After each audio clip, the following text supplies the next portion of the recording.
उच्च व तंत्र शिक्षण मंत्री चंद्रकांत पाटील यांनी मुलींना मोफत शिक्षण देऊ अशी घोषणा केली होती। मात्र ही घोषणा फोल ठरली असून मंत्री चंद्रकांत पाटील यांना या घोषणेचा विसर पडला असून चंद्रकांत पाटील यांना या घोषणेची आठवण राहावी यासाठी राष्ट्रवादी शरद पवार पक्षाच्या वतीने त्यांना पोस्टाने बदाम पाठवण्यात आले आहे। मेंदूला पोषण, आठवणीला जागरण अशा घोषणा देत उच्च व तंत्र शिक्षण मंत्री चंद्रकांत पाटील यांना राष्ट्रवादीच्या महिला आघाडीच्या पदाधिकाऱ्यांनी आज दिनांक 28 जून रोजी सकाळी 11 वाजता मुख्य पोस्ट ऑफिस येथे आंदोलन करत पोस्टाने त्यांना बदाम पाठवण्यात आले आहे। यावेळी राष्ट्रवादीच्या महिला महानगराध्यक्षा मंगला पाटील,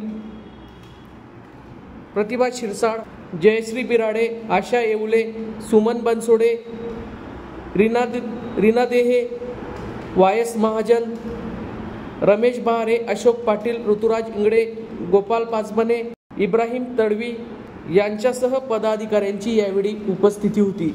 या संदर्भात राष्ट्रवादीच्या महिला महानगराध्यक्षा मंगला पाटील नेमकं काय बोलल्यात ते जाणून घेऊयात। आज राष्ट्रवादी काँग्रेस जळगाव शहर महानगरच्या वतीने आज आम्ही आंदोलन करण्यात आलेले उच्च शिक्षण मंत्री आदरणीय चंद्रकांत दादा पाटील यांनी 9 फेब्रुवारीला मुख्यमंत्र्यांच्या वाढदिवसाच्या दिवशी 8वी पासून तर तांत्रिक आणि महाविद्यालयाच्या सर्व मुलींचे शिक्षण माफ केलं जाईल, फी माफ केली जाईल असं आश्वासन त्यांनी दिलं होतं। परभणी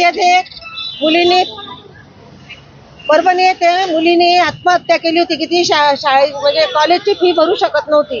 त्यावेळेस चंद्रकांत पाटलांनी ही घोषणा केली होती की आम्ही 8वी पासून ज्या मुलींच्या आईवडिलांचं 8.5 लाखापर्यंत उत्पन्न आहे अशा मुलींना आम्ही शाळेची फी माफ करू। आज जून महिना सुरू झाला, जुलै लागण्यात आलेला आहे, तरी मला वाटतं चंद्रकांत दादांना हा कुठेतरी विसर पडलेला आहे। म्हणून आज त्यांना आम्ही मंत्रालयात त्यांच्या नावाने एक स्मरणपत्र पाठवत आहे आणि त्यांच्यासोबत आम्ही त्यांना बदाम सुद्धा पाठवत आहे की त्यांना बदाम खाऊन त्यांना स्मरणशक्ती त्यांची जागृत झाली पाहिजे। याच्यासाठी आज महिला आघाडी करते आम्ही जळगाव शहराचं आंदोलन केलेलं आहे। आम्हाला एकच विनंती आहे की तुम्ही दिलेला हा शब्द पाळला पाहिजे, नाहीतर याच्या पुढे जर तुम्ही हा शब्द पाळणार नाही तर आमची सर्व संपूर्ण महिला आघाडी ही रस्त्यावर उतरल्याशिवाय राहणार नाही। एवढंच आम्ही त्यांना अस्तित्व करतो आणि त्यांना आठवण देतो की तुम्ही बदाम खा दादा आणि दिलेले शब्द पाळत जा, एवढीच आम्हाला त्यांना विनंती करायची आहे।